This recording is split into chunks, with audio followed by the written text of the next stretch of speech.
Tapi Luqman urung untuk menanyakan perkara itu, tidak jadi. Dia terus memperhatikan Nabi Daud sampai baju besinya jadi. Alhamdulillahilladzi anzala ala 'abdihi al-kitaba wa lam yaj'al lahu 'iwaja. Ini yang kita akan bahas 1 jam ke depan. Ma'asyiral muslimin yang dimuliakan Allah Subhanahu wa taala, Luqman Al-Hakim diperselisihkan tentang nama, nasab dan laqabnya. Ada yang mengatakan bahwa Luqman Hakim itu nasabnya adalah Luqman ibnu Ba'urah, ibnu Nahur, ibnu Tarikh. Dan Tarikh di sini artinya Azar. Dan Azar itu adalah ayahanda daripada Ibrahim alaihi salatu wassalam. Maka dari nasab di sini bahwa Luqman itu hidup antara Nabi Ibrahim sampai kepada Nabi Allah Ismail alaihi salatu wassalam.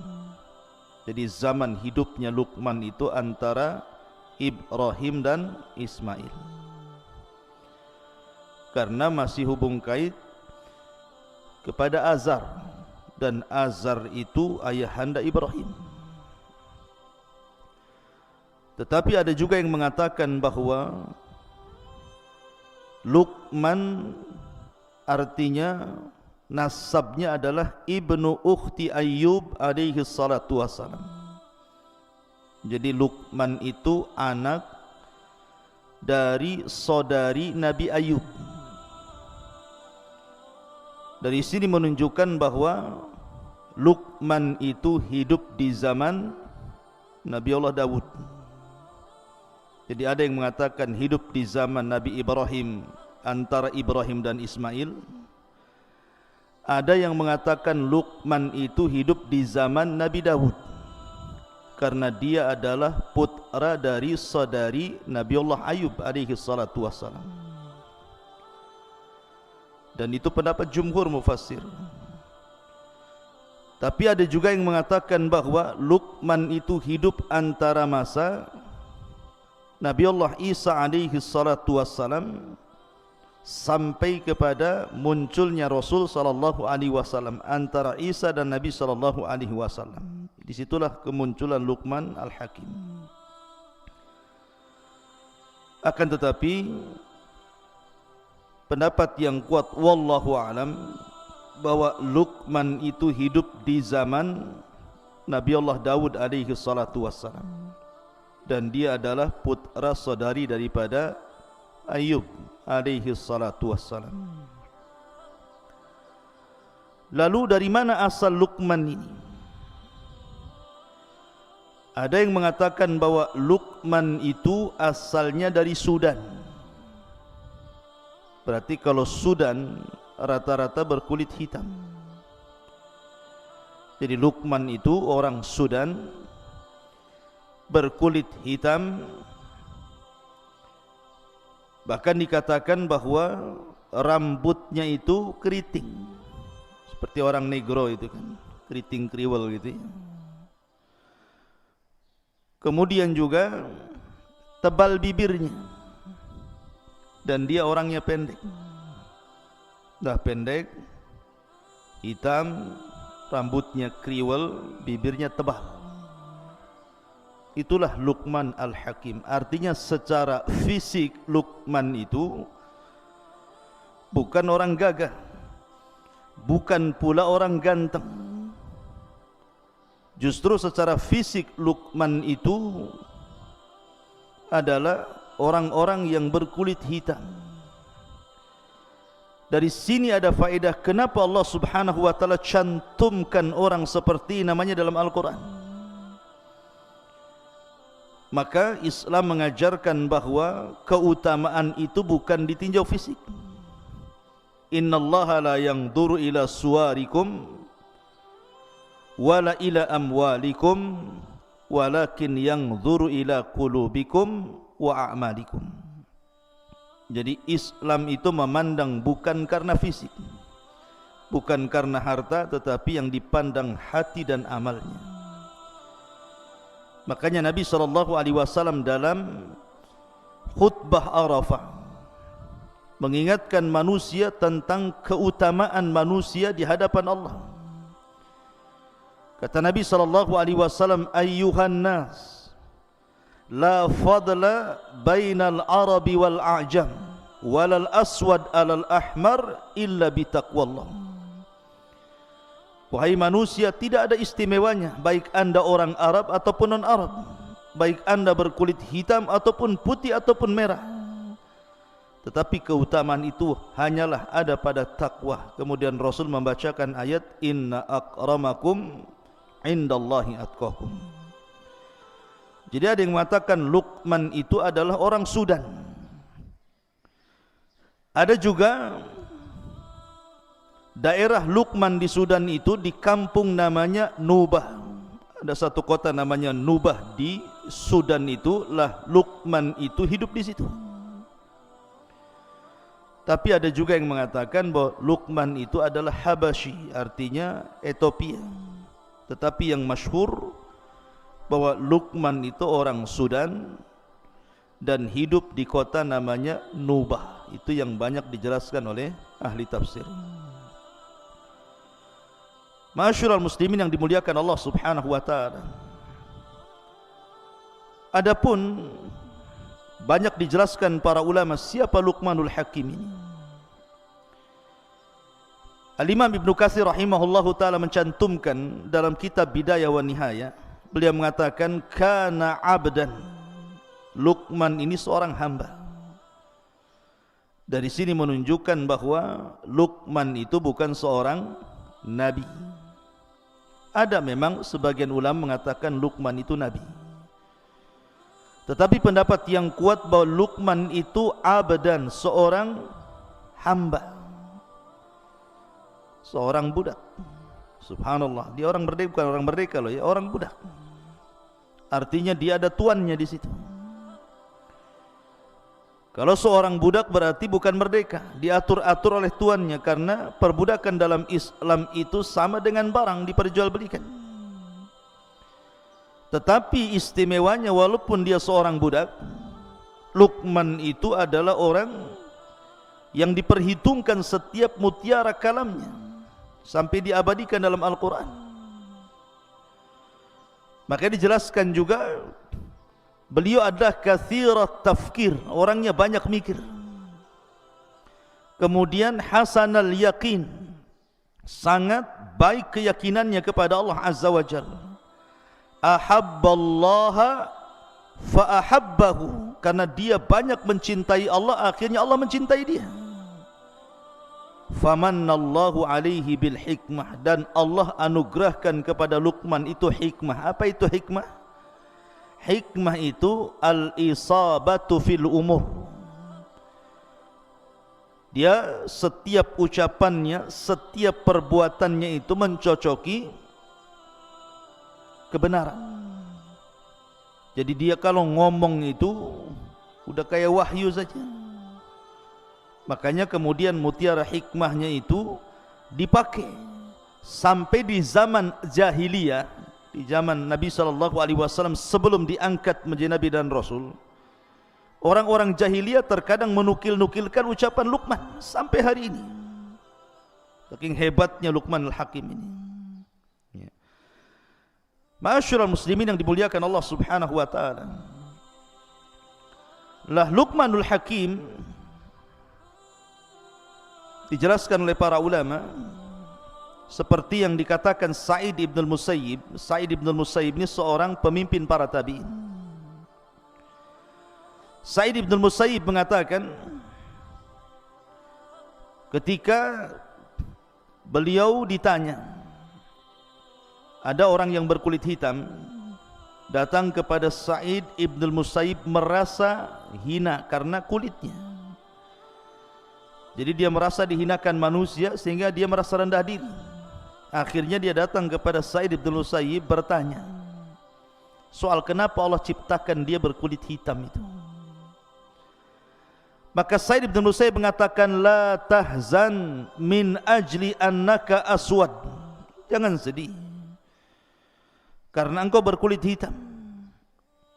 Karena min akhyarin nasi thalatha. Karena manusia terbaik di permukaan bumi ini ada 3 manusia dan semua berkulit hitam. Kemudian yang pertama disebutkannya Bilal ibn Rabah, berkulit hitam. Kemudian yang kedua Mahja Maula Umar. Mahja Maula Umar itu berkulit hitam. Dalam riwayat Najasyi, raja Ethiopia. Kemudian yang ketiga Luqmanul Hakim, Aswad Nubiyan. Dia seorang yang berkulit hitam, orang yang tinggal di Nubah.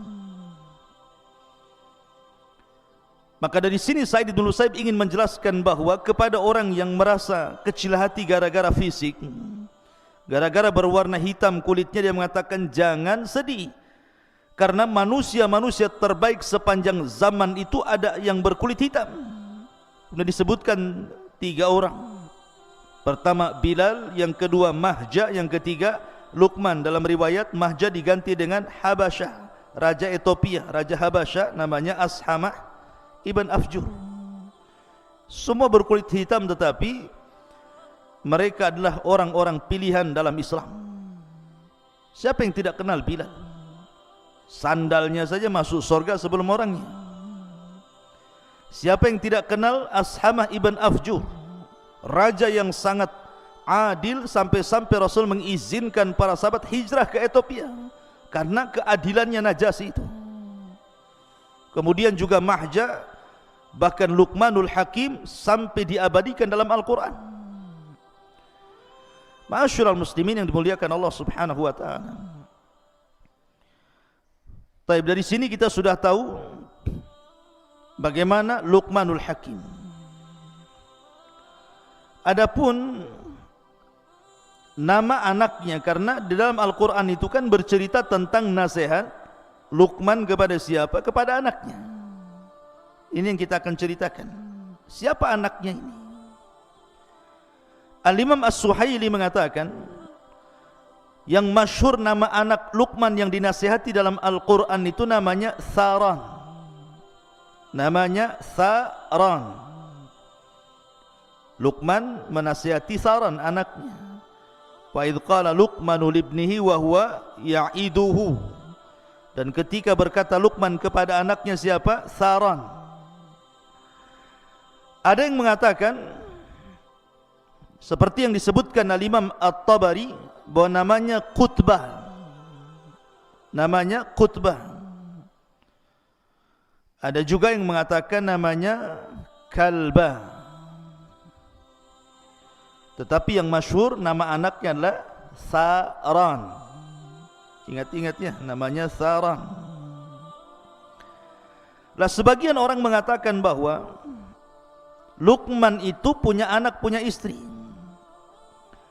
Lah dulu anak dan istrinya itu belum mengikuti agama Luqman Al-Hakim, masih kafir. Tetapi setiap hari oleh Luqman itu dinasihati anak dan istrinya itu. Makanya salah satu nasihatnya adalah la tusyrik billahi inna syirka la zulmun azim.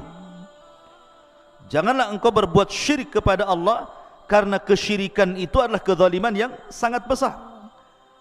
Lah dari kata-kata la tusyrik billahi inna syirka la zulmun azim di sini ada yang mengatakan bahwa seperti Al-Imam Al-Qushairi mengatakan, karena Luqman dan ibunya itu kafir. Dinasihati sama Luqman, jangan kau melakukan kesyirikan kepada Allah, karena syirik itu kezaliman yang sangat besar. Jadi setiap hari nasihati, akhirnya keduanya mendengarkan ucapan Luqman, belakangan masuk Islam, masuk ke agama Luqman Al-Hakim. Ada yang mengatakan seperti itu. Adapun yang menunjukkan bahwa Luqman itu adalah seorang hamba, seorang budak, ada sebuah hadis yang dikeluarkan Al-Imam Ibn Jarir dari Ibnu Waqi'.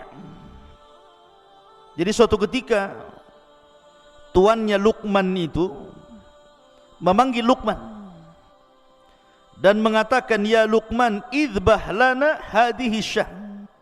Wahai Luqman, sembelihkan untuk kami seekor kambing. Maka Luqman pun menyembelih kambing itu.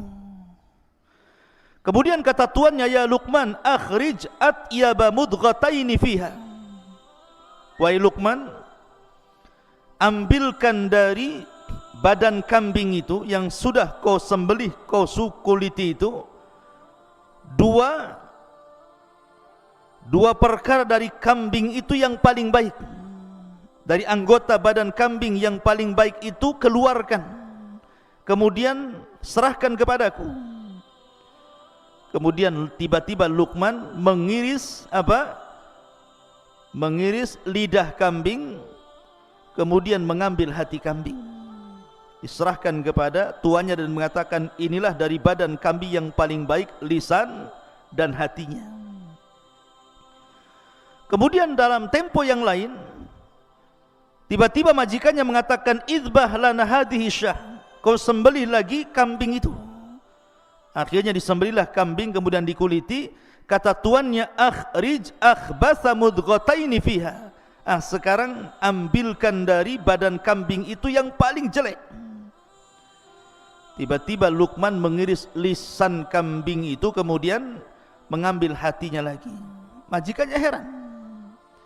Kemarin disuruh menyembelih kambing, disuruh ambil bagian terbaik dalam kambing, diambilkannya lisan dan hati.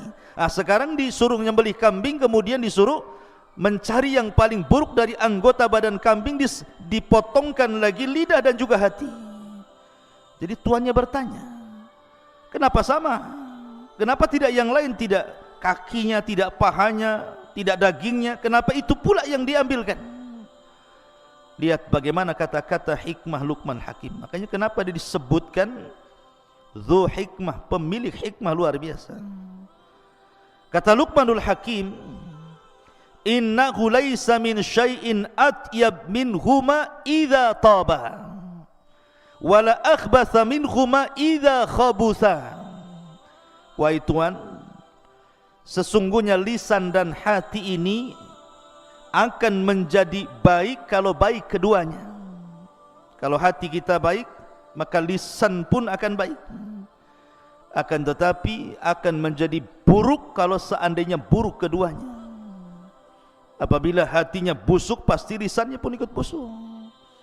Lihat bagaimana kata-kata hikmah Luqman Al-Hakim. Kemudian juga banyak dijelaskan tentang kata-kata hikmah Luqmanul Hakim selain dalam Al-Quran, dan itu masyhur. Walaupun secara sanad memang para ulama masih fihi nazar, tetapi banyak dicantumkan di dalam kitab-kitab para ulama seperti Al-Alusi dan yang lainnya. Itu sampai mencantumkan beberapa kata-kata hikmah. Apa saja di antaranya?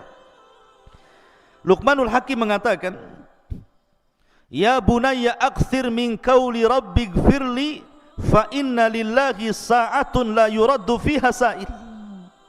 Wahai anakku, perbanyak ucapan, ya Allah ampunilah diriku, karena Allah itu memiliki satu waktu yang tidak mungkin setiap yang bertanya ditolak oleh Allah. Ya memang dalam Islam juga ada kan waktu-waktu yang kalau antum berdoa pasti akan diijabah, seperti sepertiga malam akhir, doa dalam sujud, doa di antara dua azan gitu ya. Kemudian juga Luqman juga mengatakan, dia mengatakan, ya bunai ittaqid taqwallah tijaratan ya'tika ribhu min ghairi bida'ah. Wahai anakku, jadikan takwa itu jual belimu, maka keuntungan yang kau raih akan jauh lebih banyak tanpa modal. Takwa itu adalah perjualbelian kita dengan Allah tanpa modal, tetapi sudah jelas untungnya, kata Luqman. Kemudian juga di antara kata-katanya, ya bunai la ya'kul ta'amaka illal atqiyah wa syawir fi amrikal hukama. Wahai Luqman, jangan kau makan kecuali bersama orang-orang yang bertakwa, dan bermusyawarahlah pada urusanmu bersama orang-orang yang memiliki kebijakan akal. Ini juga di antara kata-kata Luqman Al-Hakim. Tetapi ikhwan, dari mana Luqman mendapatkan hikmah itu? Kenapa Allah berikan hikmah? Kenapa setiap untayan-untayan kata Luqmanul Hakim itu berharga? Kenapa pula setiap kata-katanya terus dinukilkan dari abad ke abad, dari zaman ke zaman sampai hari ini? Bahkan Quran mencantumkannya. Hebat kali Luqman ini. Ada apa dengan Luqman ini? Suatu ketika Luqman ini ditanya, dari mana anda mendapatkan hikmah itu? Lihat jawaban Luqman. Dia mengatakan, bighaddi basari, karena aku selalu menundukkan pandangan. Wa kaffi lisani, dan aku selalu menjaga lisan. Wa iffati mat'ami, dan aku selalu menjaga makanan yang kumasukkan ke dalam perutku. Wa hifdi farji, dan selalu aku jaga kemaluanku untuk tidak berzina. Kemudian wa hifdi jari, dan aku selalu muliakan tetanggaku. Wa wafai bi ahdi, aku selalu menjaga setiap amanah yang diberikan kepadaku. Wa tarki ma la ya'ni, dan aku meninggalkan sesuatu yang tidak bermanfaat kepadaku. Fadzakal ladzi yusayyirani kama tara, itulah yang menjadikan kenapa aku seperti ini, kata Luqman. Oleh karena itulah maka kenapa Luqman itu diberikan seperti itu? Ya karena dia banyak menjaga hal untuk dirinya. Makanya suatu ketika Luqman ini melihat Nabi Daud sedang memintal-mintal besi. Nabi Daud itu kalau membuat baju perang bukan dipanasi kemudian dipentung gitu ya, kayak pandai besi, tidak. Jadi Nabi Daud itu kalau buat pandai besi itu pakai tangannya saja, dikual-kual itu ya. Kemudian dipelintir-pelintir, akhirnya jadi baju. Lalu Luqman ini, Luqmanul Hakim, suatu ketika berada di samping Nabi Daud yang sedang memintal-mintal membuat baju besi itu. Ketika itu Luqman ingin bertanya, maksudnya kenapa seperti itu? Tapi Luqman urung untuk menanyakan perkara itu, tidak jadi. Dia terus memperhatikan Nabi Daud sampai baju besinya jadi. Setelah baju besinya jadi, tiba-tiba kemudian Nabi Daud kemudian meletakkan di badan Luqman Al-Hakim, kemudian menjelaskan kenapa dia membuat baju besi seperti itu. Baju besi terbaik yang pernah dibuat Nabi Daud untuk Luqman Al-Hakim. Dari sini kata Luqman Al-Hakim, kenapa dia tidak jadi dan urung menanyakan kepada Nabi Daud soal baju besi itu. Kata Luqman Al-Hakim, setelah kemudian selesai Nabi Daud membuat baju besi, kemudian dipakaikan di badanku dan aku lihat ini baju besi terbaik, barulah Nabi Daud menjelaskan kenapa. Baru aku tahu bahwa diam itu adalah hikmah. Diam itu adalah hikmah. Karena begini, terkadang ada orang yang penasaran gitu, orang ini lagi bicara, kadang-kadang kita ini sudah nyela-nyela dia. Padahal kalau seandainya kita dengar dia sampai selesai bicara, tentu kita tahu jawabannya, sudah jelas perkaranya. Tapi ada orang yang tergesa-gesa itu, dia baru ngomong A, kita sudah ngomong B, dia ngomong D, kita sudah ngomong C. Jadi akhirnya berdebat, nggak tahu ujung pangkalnya. Maka terkadang diam itu emas. Dengan diam saja lama-lama paham, oh iya maksudnya ini begini begitu ya, tanpa harus mempertanyakan, nanti jelas sendiri maksudnya.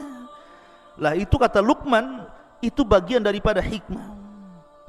Itulah Luqmanul Hakim, luar biasa. Ma'asyiral muslimin, makanya dari situ kemudian ada yang mengatakan akhirnya Nabi Daud menjadikan Luqman ini seorang qadhi di zamannya. Itu ada juga yang mengatakan seperti wallahu a'lam. Baik, kenapa Luqmanul Hakim dicantumkan dalam Al-Quran dan hikmahnya? Karena Luqman ini terkenal, bukan hanya kita ahli sunnah yang membicarakan tentang Luqmanul Hakim ini, orang-orang Syiah pun membicarakan Luqmanul Hakim. Seperti yang dijelaskan dalam kitab Syiah namanya Biharul Anwar, karya Al-Majlisi itu. Jadi ada kisah seperti ini. Jadi suatu ketika Luqman itu, ini dalam kitab Syiah ya, bukan kitab ahli sunnah, wallahu a'lam sanadnya gimana. Tapi yang jelas Luqman itu dijelaskan dia sedang berjalan bersama keledai. Antum tahu keledai? Tahu keledai antum? Enggak tahu keledai? Antum tahunya keledai apa? Kacang kedelai. Ya, ini bukan kacang kedelai. Keledai. Keledai itu kayak kuda. Jadi Luqman ini berjalan sama anaknya. Dia naik di atas keledai, anaknya pula dia bawa tali kekangnya. Kata orang-orang di pasar, tega banget Luqman itu. Dia naik di atas keledai, anaknya pula suruh jalan kaki. Dengarlah Luqman kata-kata itu. Akhirnya kemudian dia ganti. Dia yang turun dari keledai, anaknya suruh naik. Dia yang bawa keledai. Rupanya orang-orang pasar masih ngomel juga. Kurang ajar anaknya katanya. Masa bapaknya suruh jalan, anaknya pula yang naik keledai katanya. Akhirnya Luqman bingung. Dia yang naik salah, anaknya yang naik salah. Akhirnya turunlah Luqman itu dari keledai itu. Kata orang-orang, apa Luqman punya keledai kok nggak ditunggangi, malah dibawa, diseret-seret katanya. Luqman ini bingung. Akhirnya dia naik sama anaknya dua-duanya. Orang masih bicarakan, tega banget keledai kecil dua-duanya naik di situ katanya. Cuma lihat. Dari sini Luqman Al-Hakim mengatakan, apapun yang dibuat dia pasti manusia akan bicara. Dari sini dia mengatakan maka diam itu emas, ya kan? Sebab kalau seandainya setiap komentar orang kemudian dibicarakan, nggak akan berhenti, karena manusia itu tidak mungkin selamat dari ucapan orang. Mau gimana pun pasti kita akan dibicarakan orang. Antum mau baik mau jahat pasti orang akan bicarakan keburukan kita. Ya seperti itu manusia. Tapi dalam kitab Syiah ya, Hal Anwar, saya nggak akan bicarakan tentang masalah Luqman yang tidak jelas sanadnya. Kita langsung saja bagaimana Al-Quranul Karim menggambarkan Luqman Al-Hakim ini. Lihat bagaimana Allah mengatakan dalam Al-Quran, dalam suratul Luqman ayat 12 dan begitu seterusnya. Allah mengatakan, walaqad atayna Luqmanal hikmata, dan sungguh kami berikan kepada Luqman ini al-hikmah. Hikmah ini ucapan yang sangat bijaksana, penuh dengan mutiara-mutiara kebaikan. Anishkur lillah, agar bersyukur kepada Allah Subhanahu wa taala.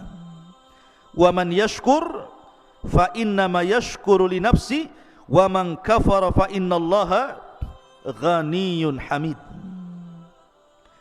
Dan sungguh telah kami berikan hikmah kepada Luqman, yaitu bersyukurlah kepada Allah, dan barang siapa yang bersyukur kepada Allah maka sesungguhnya dia bersyukur untuk dirinya, dan barang siapa yang tidak bersyukur artinya kufur, maka sesungguhnya Allah maha kaya lagi maha terpuji. Luqman sudah diberikan banyak kebaikan berupa hikmah, sudah selayaknya bersyukur. Maka pelajarannya, antum yang Allah Subhanahu wa taala pilihkan dari setiap orang, antum bisa belajar agama. Tidak semua orang-orang yang seusia antum itu bisa duduk di pesantren. Coba antum lihat anak-anak yang seusia antum, ada yang nongkrong di jembatan, ada yang mancing, ada yang ikut geng motor, ada yang ikut anak pang, yang anting-antingnya dari botol aqua itu, ada macam-macam tuh. Coba. Tapi antum bisa hidup kemudian duduk di pesantren ini nikmat besar, ikhwan. Syukuri.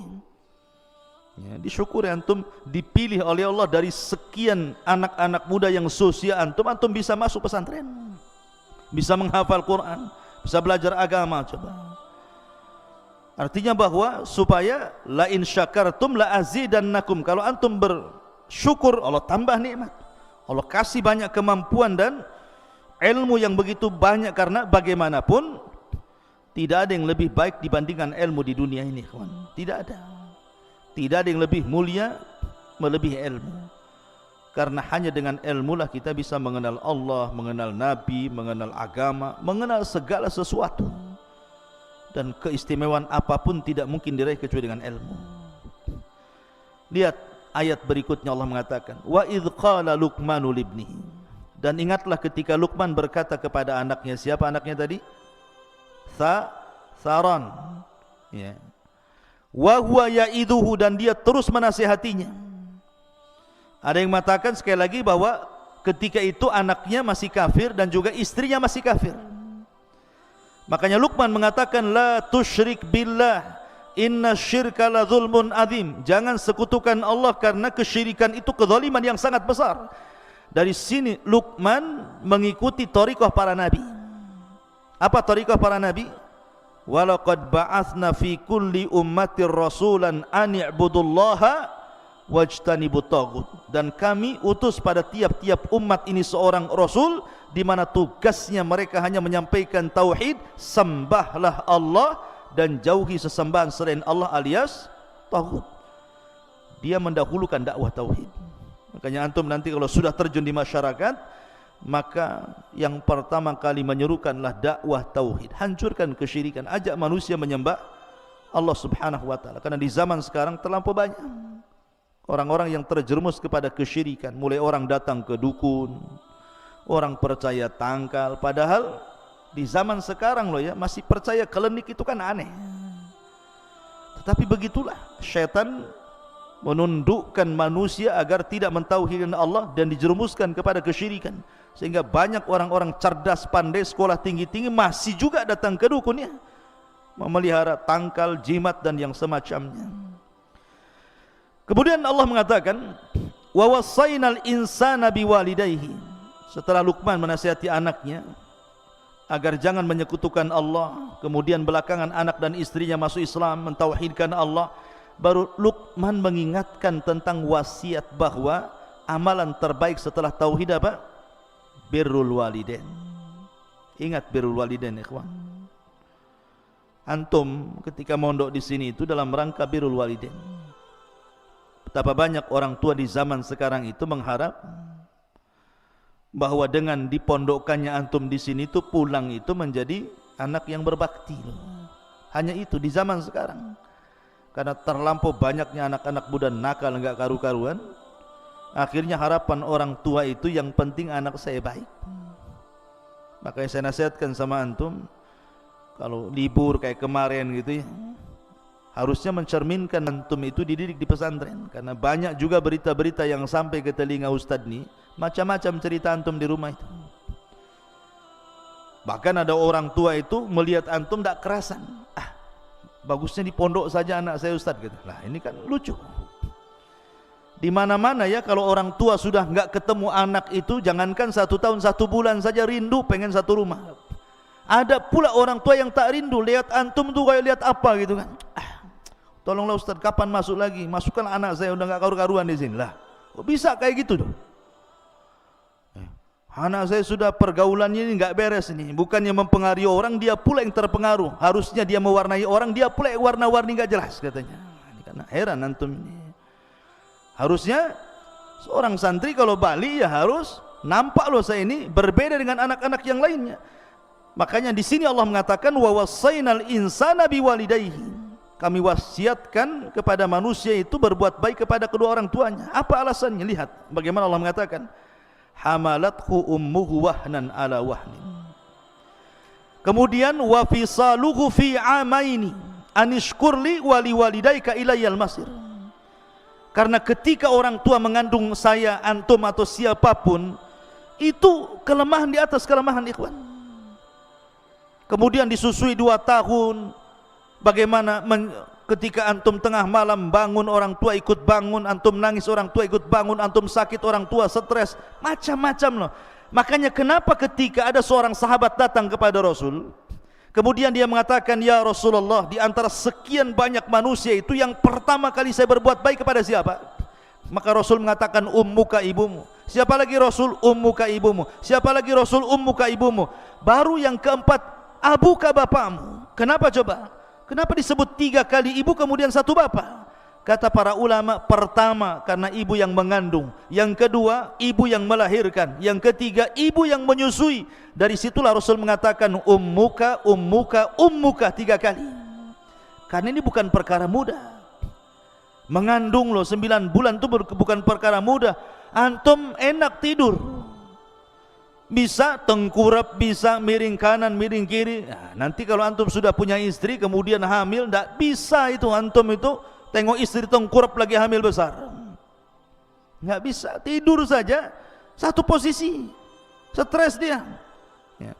Belum lagi kemudian melahirkan, meregangkan nyawa. Makanya Abdullah ibn Abbas radhiyallahu anhuma atau Abdullah ibn Umar radhiyallahu anhuma, ketika ada orang menghajikan orang tua dari negeri yang sangat jauh, zaman itu kan belum ada kendaraan, belum ada macam sekarang ada alat untuk bawa orang sakit gitu ya. Digendong dari negerinya itu loh, jalan kaki sampai ke Mekah. Kemudian dia tawaf, digendong ibunya, sa'i digendong ibunya, lempar jumrah digendong ibunya, sampai selesai manasik haji 6 hari itu ibunya berada di pundaknya sampai kelelahan, keletihan. Dia datang kepada Abdullah ibn Umar radhiyallahu anhu dan mengatakan, wahai Abdullah ibn Umar, apakah dengan aku menggendong ibuku dari negeriku sampai ku hajikan, selesai haji sampai keletihan, sudah ku tebus kebaikan kedua orang tua ku, wahai Abdullah ibn Umar? Lihat jawaban Abdullah ibn Umar, walau zafara min zafaratiha, ketahuilah bahwa hentakan nafas ibumu saat melahirkan kamu, satu kali hentakan itu tidak bisa ditandingi. Satu kali hentakan, coba bayangkan, tidak bisa ditandingi. Sementara kita kan tahu itu, kalau orang melahirkan itu berapa kali nafas gitu ya. Satu kali nafas yang keluar saat mengeluarkan antum saja itu tidak sebanding dengan kebaikannya. Dari sini ikhwatu fiddin, penting berbuat baik. Makanya ada laki-laki dari Yaman itu datang kepada Rasulullah ingin terlibat dalam jihad dan mengatakan, ya Rasul, alhiqni bil jihad, Rasul libatkan aku dalam jihad. Aku sudah jalan kaki dari Son'ah ke Madinah. Itu bukan perjalanan sebentar tuh.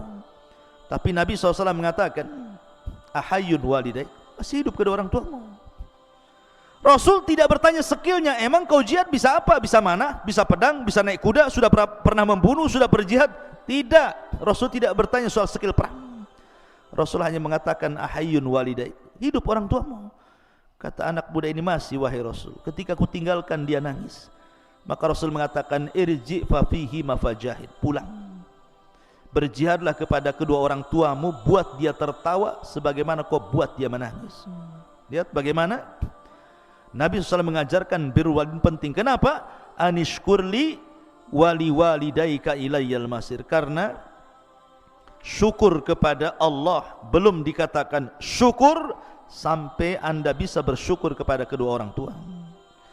Kemudian setelah itu Luqman mengatakan, wa in jahadaka ala an tusyrika bima laysa laka bihi ilmun fala tuti'huma wa sahibhuma fid dunya ma'rufa.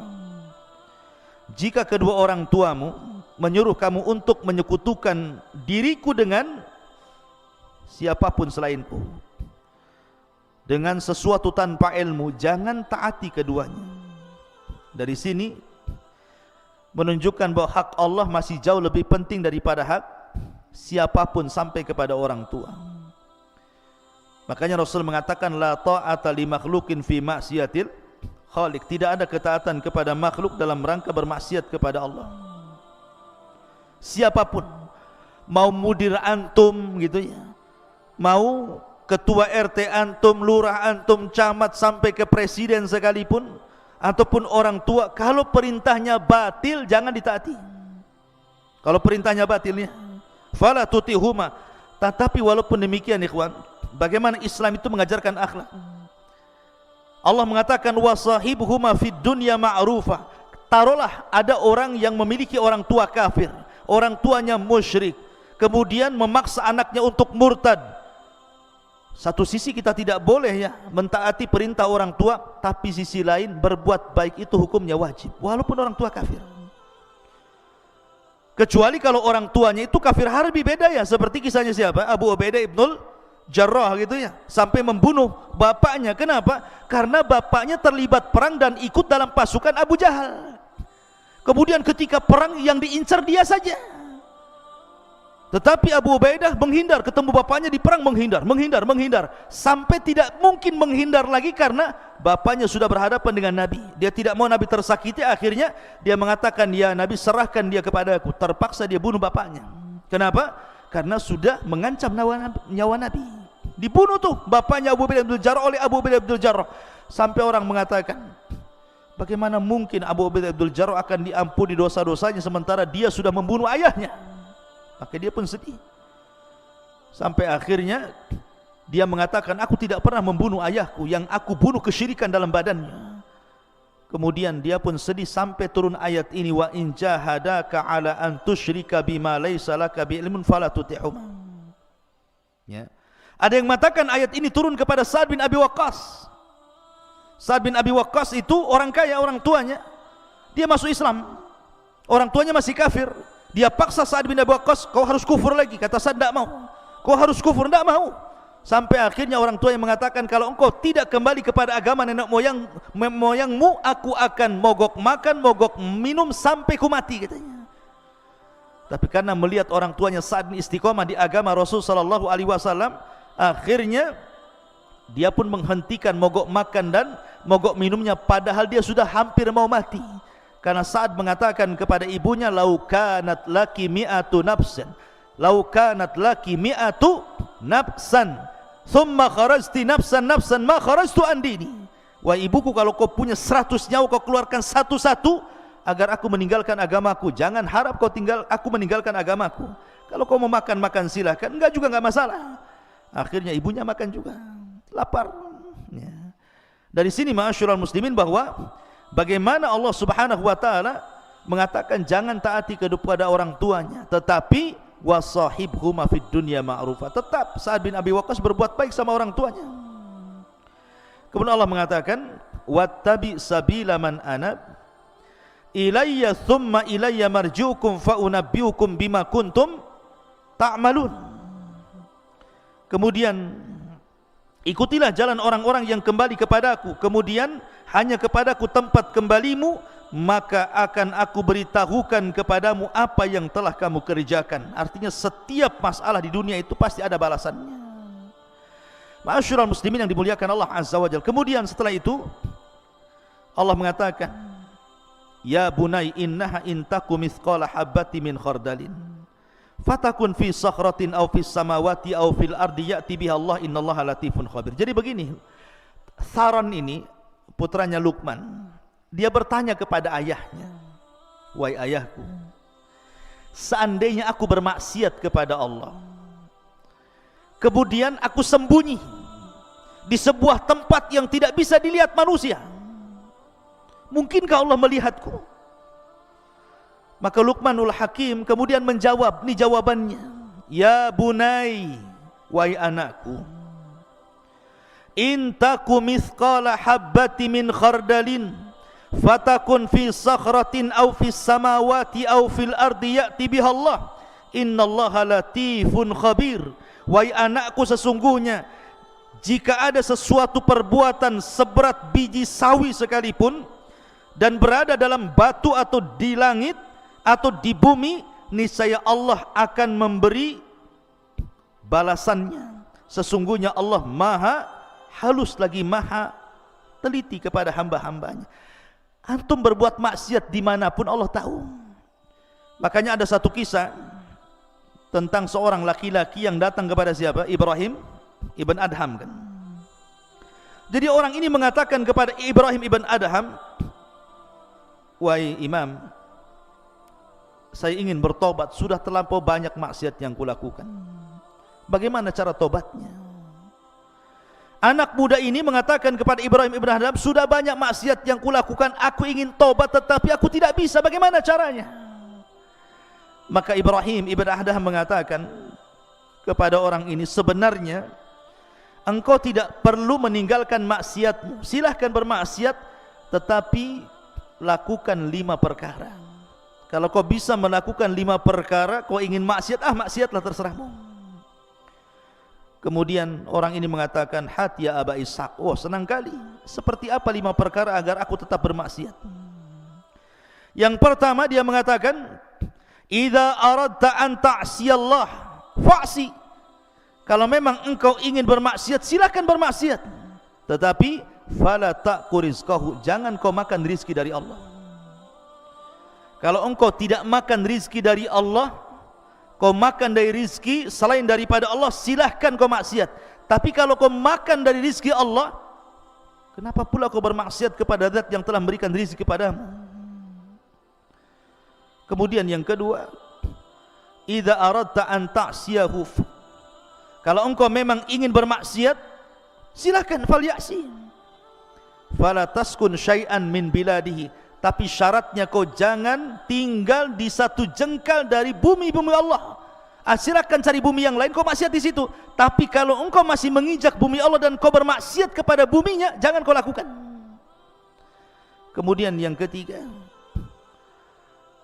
idza aradta an ta'siyallah falyasi, kalau engkau ingin bermaksiat kepada Allah, silahkan. Tetapi wa anta tahta rizki wa fi biladihi fangdur maudhi'an la yaraka fihi mubarizan lahu fa'si fihi, silahkan cari tempat yang Allah tidak sanggup melihatmu.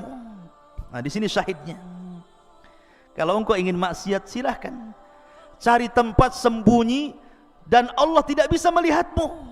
Mustahil, Allah pasti melihat, ya kan? Maka dari sini ikhwatu fillah, ketika anaknya Luqman Tharon mengatakan, wahai abiku, kalau seandainya aku bermaksiat di tempat yang gelap, tidak ada orang yang tahu, mungkinkah Allah akan melihatnya? Maka Luqman mulai menasihati, wahai anakku, amalan baik atau buruk sebiji dzarah sekalipun, pasti Allah akan tahu dan akan membalasnya. Maka ini penting. Kemudian setelah itu Luqman Hakim mengatakan, ya bunayya aqimis salata wa'mur bil ma'ruf wanha 'anil munkar wasbir 'ala ma asabak inna dzalika min azmil umur.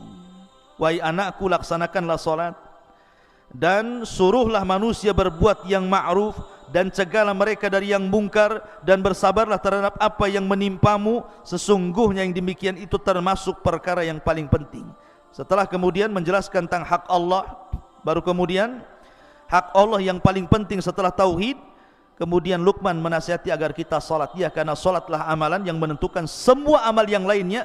Begitulah Nabi mengatakan, awwal man yuhasabu bihil abdu yaumal qiyamah salatuhu, fa in saluhat salatuhu saluha sairu amalihi, wa in fasadat salatuhu fasada sairu amalihi. Artinya salat itu menentukan semua amal. Kemudian Allah mengatakan, wala tusair khaddaka linnas wala tamshi fil ardi maraha innallaha la yuhibbu kulla mukhtalin fakhur. Dari sini Luqman mulai bicara tentang akhlak. Luqman mengatakan kepada anaknya, dan janganlah kamu memalingkan wajahmu dari manusia karena sombong, dan janganlah berjalan di permukaan bumi dengan angkuh. Sesungguhnya Allah tidak suka orang-orang yang sombong dan membanggakan diri. Lihat bagaimana akhlak diajarkan Luqman kepada anaknya. Artinya apa yang kita sombongkan coba? Wallahu akhrajakum min butuni ummahatikum la ta'lamuna syai'a. Ketika kita dikeluarkan dari perut ibu, kira-kira apa yang terjadi dengan bayi? Tidak tahu apa-apa, melihat pun belum, mendengar pun tidak bisa, bergerak pun terbatas, tenaga pun tidak ada. Baru kemudian tumbuh besar, Allah berikan pandangan, Allah berikan pendengaran, Allah berikan akal, kecerdasan, kemudian tenaga kuat. Tiba-tiba yang satu jadi profesor, yang satu jadi pilot, yang satu jadi dokter, yang satu jadi macam-macam. Tiba-tiba sombong. La haula wala quwata illa billah. Itu semua nikmat Allah. Makanya kenapa al-jaza min jinsil amal, bahwa setiap perbuatan itu disesuaikan dengan perbuatannya. Nanti pada hari kiamat orang-orang yang sombong itu akan diciptakan oleh Allah seperti dzarrah, seperti semut kecil. Di padang mahsyar itu orang-orang yang sombong itu nanti badannya dikecilkan oleh Allah seperti semut. Kemudian akan berjalan di antara orang-orang yang besar, terkadang terinjak, terkadang harus menghindar dari kaki orang. Itu orang sombong, dia merasa besar di dunia, di akhirat dibuat kayak seperti semut yang akan diinjak-injak manusia. Al-jaza min jinsil amal. Kemudian Allah mengatakan, waqsid fi masyik waghdud min sautik inna ankaral aswat la sautul hamir. Dan yang terakhir Luqman mengatakan, dan sederhanakanlah dalam berjalan dan lunakkanlah suaramu, sesungguhnya seburuk-buruk suara adalah suara keledai. Begini ikhwan, perhatikan kalimat seburuk-buruk suara, suara keledai. Yang menciptakan keledai siapa? Allah. Yang menciptakan suara keledai siapa? Allah. Yang mengatakan seburuk-buruk suara keledai siapa? Allah. Apa coba? Yang menciptakan keledai Allah, yang menciptakan suara keledai Allah, yang mengatakan seburuk-buruk suara adalah suara keledai Allah juga. Apa hikmahnya? Terkadang ikhwan, ada orang-orang yang Allah ciptakan dari manusia itu, yang memang Allah takdirkan lisannya itu selalu menjelek-jelekan manusia. Yang menciptakan dia Allah, yang menciptakan dia bisa bicara Allah, tetapi orang ini pula seburuk-buruk suara. Maka antum di masyarakat akan antum temui orang-orang yang seperti ini. Antum tidak akan selamat dari ucapan manusia. Seperti tadi kisah tadi ya, Luqman naik keledai salah, anaknya yang naik keledai salah, dua-duanya naik keledai salah, dua-duanya tidak naik keledai salah, dibicarakan orang.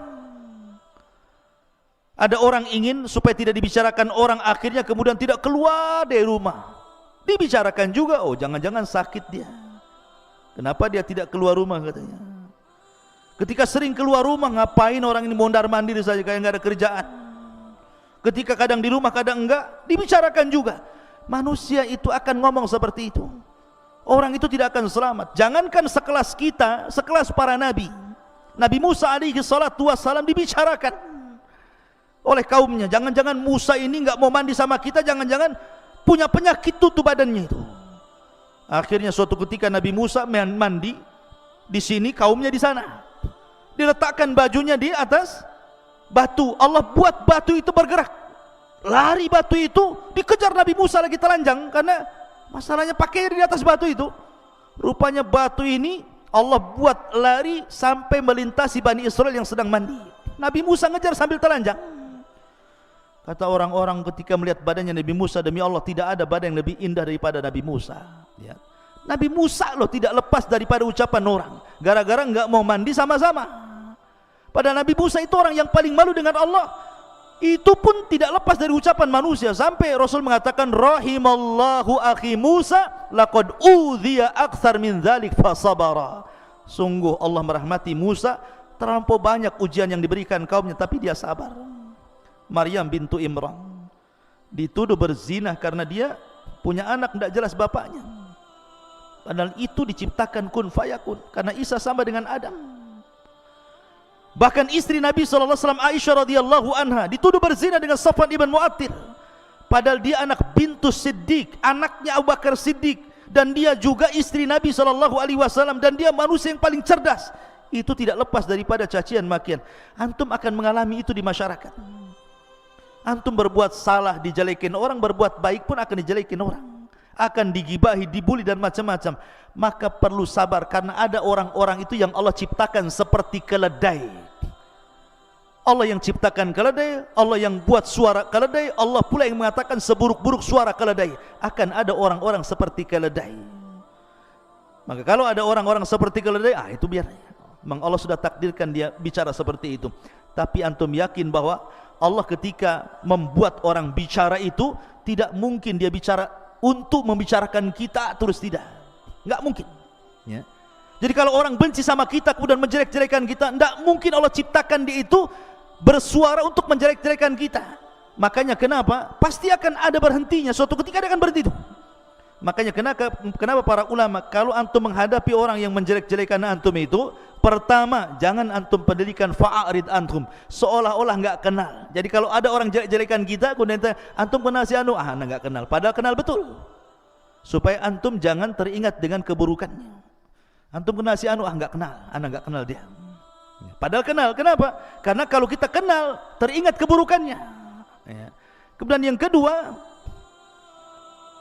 antum lupakan, hindari orang itu. Kalau umpamanya satu perumahan, pergi ke perumahan lain, cari tempat lain supaya enggak pernah ketemu dengan dia ya.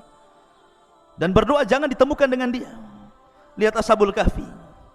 Ashabul Kahfi itu ditidurkan oleh Allah Azza wa Jalla, dihindarkan dari musuh-musuhnya selama 300 tahun lebih. Tiba-tiba bangun, musuhnya sudah kalah tanpa perang. Cukup dengan tidur saja sudah mengalahkan musuh. Jadi kalau melawan orang-orang yang menjelek-jelekan kita, tidur saja antum. Biarkan dia jelek-jelekan, kita tidur saja. Biarkan dia yang sibuk membicarakan kita, kita sibuk mimpi dalam tidur kita. Nanti lama-lama pusing dia, karena nggak ada tanggapan dari kita ya. Dari sini maka pelajaran Luqman ini penting ikhwan. Kalau kita pelajari, karena juga waktu yang sangat singkat, tapi yang jelas ini sangat berharga.